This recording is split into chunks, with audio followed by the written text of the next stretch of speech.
I've got a few spinnerbaits in this boat, I think. I got a few jigs.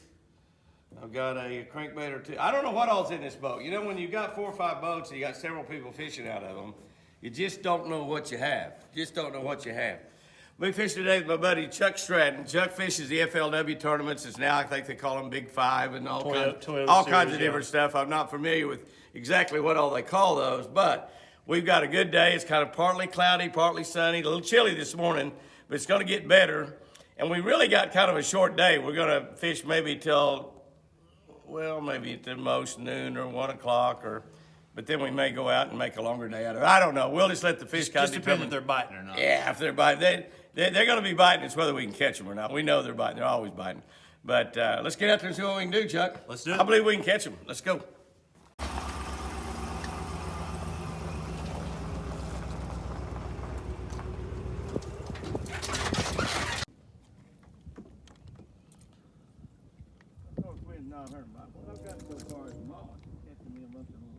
Look at the marking on this one, Jimmy. Oh, yeah. Oh, yeah. That's what I'm talking about right there. Oh, that'll work.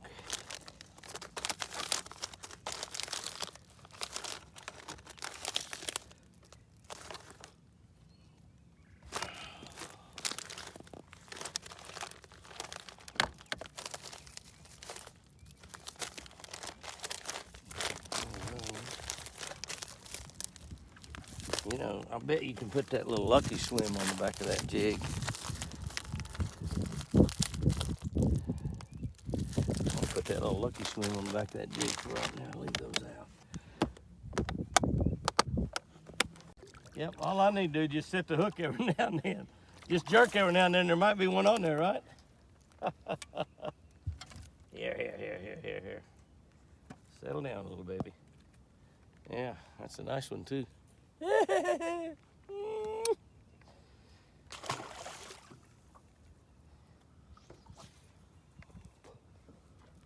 Good thing about using that little lucky swim as a trailer, you tear it up just a little bit, just bite it off and you have a little bit shorter trailer. You got him? No. Got the brush? That's what we're looking for.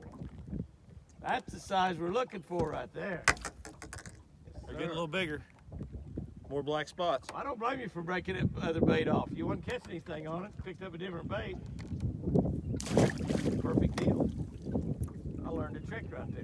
Not catch anything on something, hang it up, break it off. Break Use it up. something else. Get rid of it.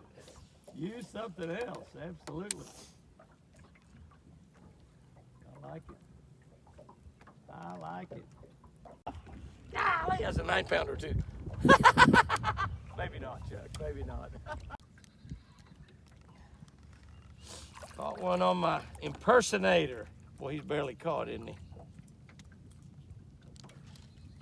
This is a great little bait right here. It's called a Mimic Impersonator by Lucky Strike, and that's not a bad little fish. He's a little bit bigger than I thought he was, but it's a clear bait, and you put the insert in. I've got kind of a shad color insert that, but you can just pop that right out, pop another insert in if you want to change it to a crawfish color or a bluegill color or whatever color you want. And baby bass, you can actually put an American flag in there.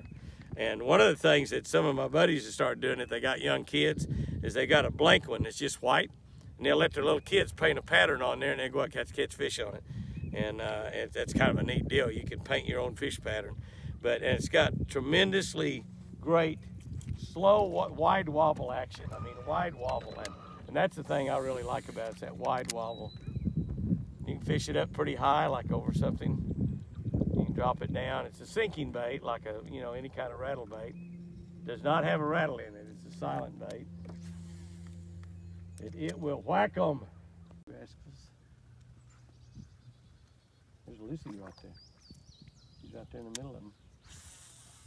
See her? He's watching us. Don't you come to that one. Look at those pretty deer. Will you look at that? 1, 2, 3, 4, 5, 6. It's greening up now, and the deer are really starting to move around looking for food to eat.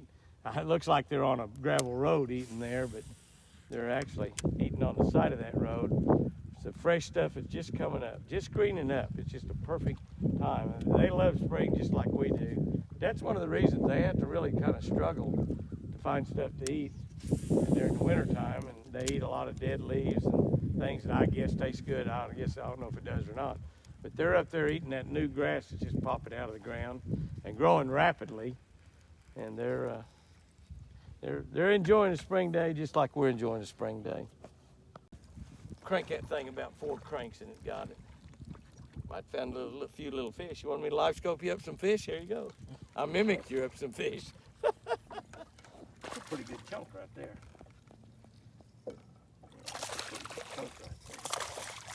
That one's hooked in the mouth where you're supposed to hook them.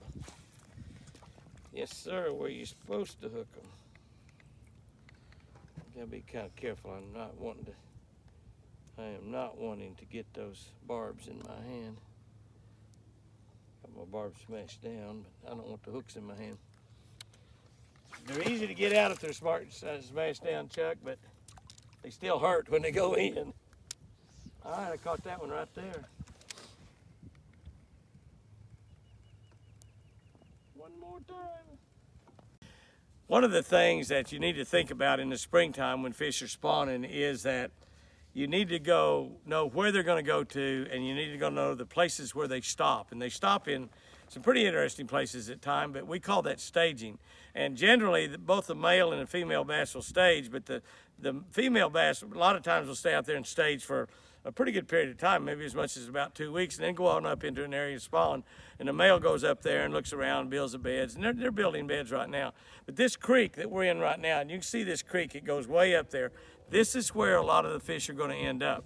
A lot of the fish are going to end up also in a bay, like that bay right back there. In a bay, there's another big bay over on this other side. And now what happens, if you can find an area like this, is that area right in front of a big bay, a creek, maybe 2 or 3 big bays in a creek, maybe a point that's got bays going up on both sides, maybe a little stretch of boat docks that's got some big pockets and stuff back in behind them that might spawn. So before they get on the bed, before they spawn, you need to find areas that they're going to be staging in. These staging areas are going to produce some of the very biggest bass of the year because they've come in out of the deep water, they're full of eggs, their eggs are going to get bigger every day, and they're getting ready to go on that bed where they're not going to be able to eat. So you find those areas, you're going to find the big mama bass that produce your biggest catch of the year. A lot of times, people will catch their personal best this very time of the year, and they'll catch them in those staging areas. So before those bass go on to bed, you want to find as many areas as you can where the bass might be staging. You find the staging areas, you're going to be a big hero and catch a lot of really big bass. Personal best this year, let's do it. Yeah, absolutely. Did you put your jig back on? Or No, I'm still using trickster. I'm still using that trickster. Two. Come here. That's the size I just lost. Look at the belly. Yeah. What is the best time of year to fish? All these big bellies are so bad. Let me ask you a question. You're a smart man. How come us guys? Okay, guys and girls, that's a great day out here. Chuck and I have caught a lot of fish.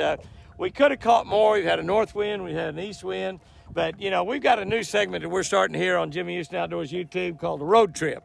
And what we're going to do is we're just going to take you on some trips with us and show you some of the things that we do in addition to the fishing. We'll be going up to New York here sometime pretty soon. We're getting ready to go down to Texas and go fishing, actually a little bit later today. And it's going to be a road trip series, and that's kind of what you're watching now. We'll make some kind of little intro to it that makes it look kind of cute. But that airplane acts like he's going to land on the lake, doesn't he? Sounds like it anyway. But we'll be watching for that road trip. We'll be putting those up maybe on the Sunday, Monday, Wednesday, and Saturday when we normally post. Not Friday, because that's deer night. Friday night's deer night, coming up just in a couple of days. We might even throw it up on Tuesday, Thursday, Saturday, just however it works out on those road trips. But we've caught them on a mimic imitator out here today. We've caught them on a Lucky Strike trickster, Lucky Strike jig with a little Lucky swim bait on there. We just had kind of a good day. Caught them on a little bit of everything, which is pretty typical of springtime fishing. However, they've been kind of few and far between. Chuck, you did a great job out there. And Chuck, you've started a new YouTube channel. It's called Chuck Stratton Fishing. That you just got started here. And Chuck fishes a lot of national tournaments, and he'll be putting a lot of that type of stuff up there and showing you what he does in practice and how he locates fish and the various ways that he catches fish running around the country fishing national tournaments. And that's a whole new ball game, fishing national tournaments. I've done it for 54 years, but now all I'm trying to do is catch fish. Guys and girls, have you a great one out there today. And remember, I sure do love you.